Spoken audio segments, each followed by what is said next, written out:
অনন্য মামুন কেমন সেটা ওই গাছের পাতাও জানে ফিল্ম ইন্ডাস্ট্রিতে। হ্যাঁ, ফিল্ম ইন্ডাস্ট্রির গাছের পাতাও জানে অনন্য মামুন কেমন। তার ব্যবহারে গাছ থেকে পাতাও ঝরে যায়। আমরা তো মানে কিন্তু এই যে এতক্ষণ যা বলেছি সবগুলোর উত্তর এর ভেতরে আছে, তারপর আমি ইন্ডিভিজুয়ালি দিচ্ছি। বললাম কসাইতে যখন কাজ করলাম, তারপরে ওনারা বলল যে আপু পরের প্রজেক্টে টাকাটা পোষায় দিব, আমাদের এখানে বাজেটটা খুবই কম, কসাই তো দেখছেনই কত কম বাজেটের। আমরা ফরিদপুরে ভাঙায় শুটিং করছিলাম এবং আসলেই ওইটা হয়তো বা কম বাজেটের ছিল, কম বাজেটের ছিল, যে কারণে তো দেখলাম যে সে সময় তো নতুন গেছি ওখানে, ওনারা যেটাই বলছে ওটাই আমার জন্য বিশ্বাসযোগ্য ছিল। তো ঠিক আছে, একটা টিমের সঙ্গে ইনভলভ হলাম, এই সামান্য কারণে আমি এটা কি হয়ে যাব, তো ঠিক আছে থাক। এই বাই দিস টাইম আমার একটা ভালো রিলেশন তৈরি হয়েছে, বললাম না? তো বিল্ড আপ হয় তখন কিন্তু আসলে এই টাকা পয়সার বিষয়গুলা বললাম না আমি, যে আমি ওদের কাছ থেকে যতটুকু নিয়েছি, মানে কি বলবো, এগুলা বলা খুবই ছোট লোকই, কিন্তু পরিস্থিতির খাতিরে এগুলো উল্লেখ করতেই হয়। নিয়েছি তার শতগুণ ওখানে, সেটা হতে পারে ফিনান্সিয়ালি, ওটা আমি কখনো হিসাব করিনি, কখনো হতে পারে তাদের ব্যক্তিগত কোনো প্রবলেম, সেটা নিজে দায়িত্ব নিয়ে রিস্ক নিয়ে এক জায়গা থেকে আরেক জায়গায় যেও আমি সেগুলো সলভ এসেছি। এগুলা অস্বীকার করতে পারবে না সে। উনার সাথে কোন সমিতির উনি কোথার মেম্বার আছে? আমার আমার সংগঠন। আচ্ছা আচ্ছা, আমার যে সংগঠন আছে, আমি তো এটা আমাকে বলতে হবে কার কাছে, সেটা হচ্ছে আমাদের যে চলচ্চিত্র শিল্পী যে সমিতি আছে, সেখানে আমার বলতে হবে। দেশের এই অরাজক, মানে কি বলবো, এই যে অস্থির পরিস্থিতি, এর ভেতরে কোনো কিছু ঠিক নাই।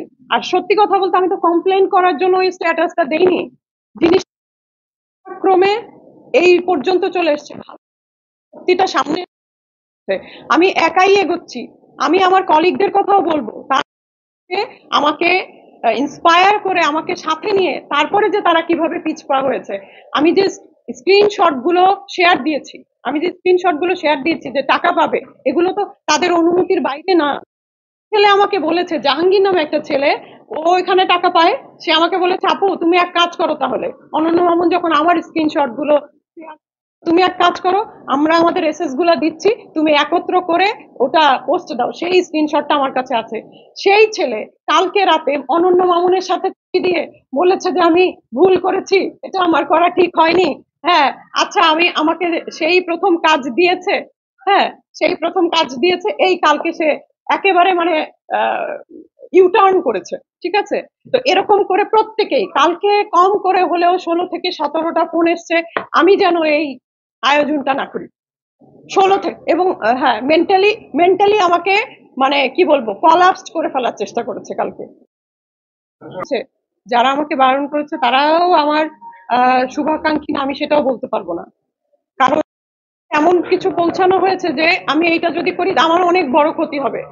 হ্যাঁ, আমার আমার অনেক কিছু ডিস্ট্রয় হয়ে যাবে, আমার ক্ষতি হবে, হ্যাঁ হতে পারে, যে কারণে সবার মানসিক শক্তি তো সমান না। হ্যাঁ, সেই ভালোবাসার জায়গা থেকেই তারা আমাকে বারণ করেছে। কেউ আছে আমাকে বিষয় শো করে তারপরে বারণ করছে, তোমার তো ক্ষতি হয়ে যাবে।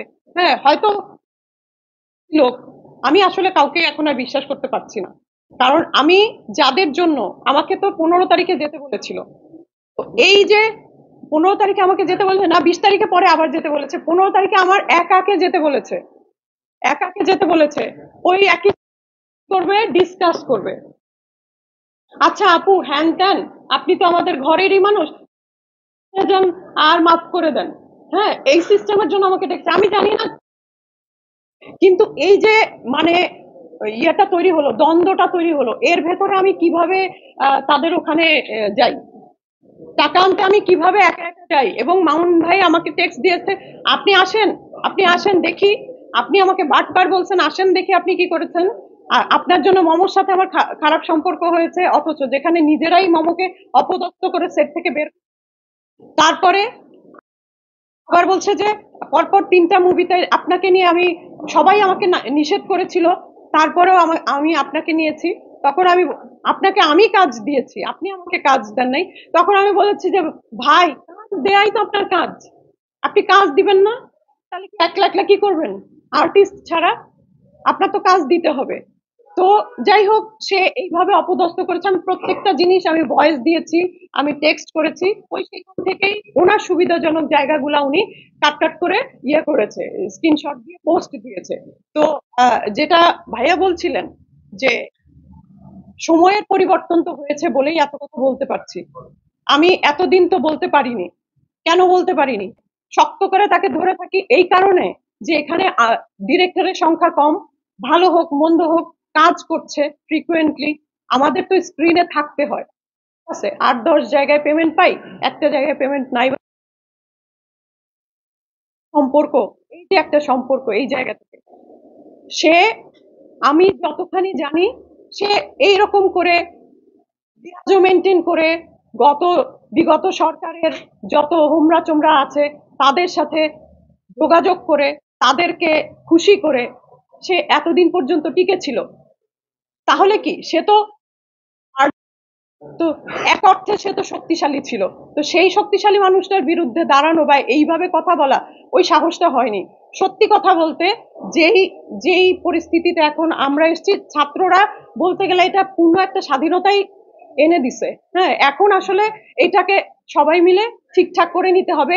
সেই ঠিকঠাক করার প্রথম স্টেপটা মনে করেন যে আমিই নিলাম, যে এখানে একজন ডিরেক্টর দিনের পর দিন আর্টিস্টকে টাকা দেবে না এবং তার মানহানি করবে। অবশ্যই আমি মানহানির ব্যবস্থা নিব। অবশ্যই আমি, সে যদি সরি না বলে, আমি অবশ্যই মানহানির ব্যবস্থা নিব। যদিও সরিতেও এটার সংকুলান হয় না, কিন্তু তারপরও তার সাথে যেহেতু কাজ করেছি, ডিরেক্টর বলে একদিন হলেও জেনেছি ভাইয়ের সম্পর্ক, এখন আর এসব মানি না। ডিরেক্টর বলে যখন তাকে